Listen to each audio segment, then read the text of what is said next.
Pernah nggak sih lo ngerasa tiba-tiba aja lo beli sesuatu gara-gara ditawarin temen? Atau mungkin lo klik tombol subscribe di channel YouTube orang padahal baru nonton satu video doang? Nah bro, itu semua bukan kebetulan. Ada ilmunya, namanya Psychology of Persuasion. Ilmu gimana caranya orang bisa ngebujuk orang lain buat ngelakuin sesuatu tanpa kelihatan maksa. Dan salah satu pakarnya nih, namanya Robert Cialdini. Dia nulis buku legendaris Influence the Psychology of Persuasion. Gue mau cerita ke lo, kenapa lo harus ngerti trik-trik ini biar lo gak gampang dibohongin dan juga bisa pakai buat hal-hal positif di hidup lo. Jadi bayangin lo lagi nongkrong di warkop, ngopi sama temen-temen, tiba-tiba ada abang-abang datang nawarin kopi baru. Bang, cobain kopi ini lagi promo diskon 50% buat pelanggan pertama. Lo mikir, lumayan juga, siapa tahu enak. Nah, itu udah masuk ke salah satu prinsip Cialdini, reciprocity alias timbal balik. Kalau lo dikasih sesuatu gratisan atau diskon, biasanya lo ngerasa pengen bales. Makanya lo jadi lebih gampang bilang, iya deh gue coba. Tapi gak cuma itu bro, Cialdini bilang ada 6 prinsip utama gimana orang bisa dipersuasi. Pertama, tadi udah gue sebutin, reciprocity. Kedua, ada commitment and consistency. Ini tuh kayak kalau lo udah bilang iya, gue ikut nonton ke temen, terus lo males banget buat batalin karena lo pengen kelihatan konsisten sama omongan lo. Orang tuh pada dasarnya pengen kelihatan konsisten sama apa yang mereka bilang atau lakukan. Makanya kalau lo udah sekali setuju sama sesuatu yang kecil, biasanya lo bakal lebih gampang setuju sama permintaan yang lebih gede setelahnya. Ketiga, ada social proof. Ini sering banget kejadian di Jakarta, apalagi waktu tempat makan baru buka. Lo lihat antrean panjang, lo mikir, wah pasti enak nih. Padahal lo belum pernah coba. Tapi karena banyak orang lain yang nyobain, lo jadi pengen ikut-ikutan. Nah, itu kekuatan dari social proof.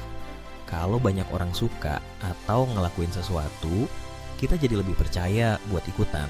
Keempat, ada leaking. Lo pasti lebih gampang nurut sama orang yang lo suka kan? Misalnya lo punya temen yang asik banget, terus dia nawarin produk atau ngajak lo ke acara, lo jadi lebih gampang bilang iya. Orang yang ramah, punya kepribadian menyenangkan, atau punya kesamaan sama kita, biasanya lebih gampang dapet iya dari kita. Kelima, authority. Lo inget gak waktu kecil, kalau orang tua atau guru yang ngomong, lo langsung percaya aja? Atau sekarang kalau ada dokter atau selebgram yang ngomong, lo jadi lebih percaya sama apa yang mereka bilang. Itu karena otoritas. Kalau orang kelihatan punya pengetahuan, pengalaman, atau status tertentu, kita cenderung lebih nurut sama mereka. Terakhir, scarcity. Barang atau kesempatan yang langka biasanya bikin orang jadi lebih pengen. Kayak flash sale di online shop atau tiket konser yang katanya tinggal sisa dikit. Lu jadi ngerasa FOMO, takut ketinggalan. Akhirnya, lu buru-buru beli, padahal tadinya nggak niat. Nah, semua prinsip ini bro, sering banget dipakai di kehidupan sehari-hari, bahkan di dunia digital kayak sekarang. Lu sadar nggak, kenapa banyak YouTuber yang dari awal video udah bilang, jangan lupa like, subscribe, dan nyalain loncengnya? Itu mereka pakai prinsip konsistensi sama social proof. Mereka pengen lo ngerasa bagian dari komunitas, dan kalau lo udah klik subscribe, lo bakal lebih konsisten nonton video mereka. Gue kasih contoh lagi, misalnya lo buka Instagram, terus lo lihat ada influencer yang lo suka, dia review produk skincare. Dia bilang, gue udah pakai produk ini selama 2 minggu, dan hasilnya bener-bener kelihatan.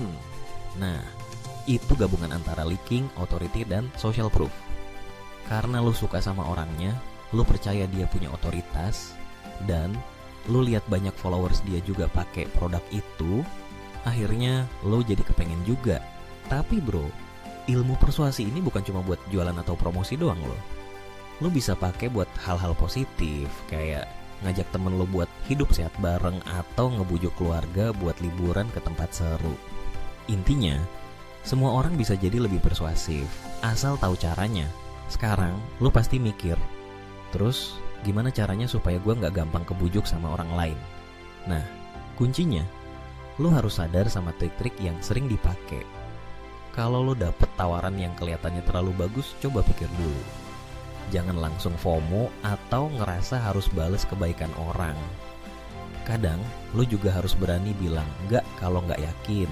Tapi sebaliknya, kalau lo mau jadi orang yang lebih persuasif, misalnya lo lagi presentasi di kantor, atau mau ngajak temen gabung di komunitas lo bisa coba pakai prinsip-prinsip dari Cialdini ini.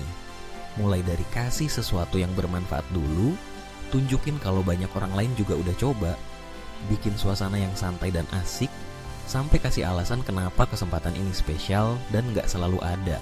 Gue sendiri sering banget lihat prinsip-prinsip ini dipakai di mana-mana. Dari tukang jualan di pasar sampai perusahaan startup yang lagi booming. Semua orang berlomba-lomba buat dapetin perhatian dan kepercayaan lo. Makanya penting banget buat lo ngerti ilmunya, biar gak gampang kejebak dan bisa manfaatin buat kebaikan juga. Nah bro, kalau lo ngerasa cerita ini relate sama kehidupan lo, atau lo pengen tahu lebih banyak soal psikologi, marketing, atau tips-tips biar makin jago di dunia kerja dan pergaulan, jangan lupa buat terus pantengin channel ini.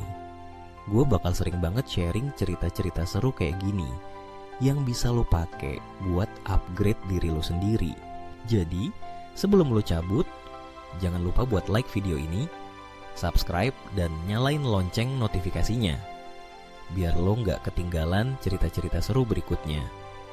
Dan kalau lo punya pengalaman unik soal persuasi atau pernah kebujuk sama trik-trik kayak gini, tulis di kolom komentar. Ya, siapa tahu cerita lo bisa jadi inspirasi buat yang lain. Ingat bro, dunia ini penuh dengan orang yang pengen mempengaruhi lo. Tapi dengan ngerti ilmunya, lo bisa jadi orang yang lebih bijak, baik sebagai pendengar maupun sebagai pembicara. Sampai ketemu di cerita berikutnya. Jangan lupa tetap kritis, tetap asik, dan terus belajar.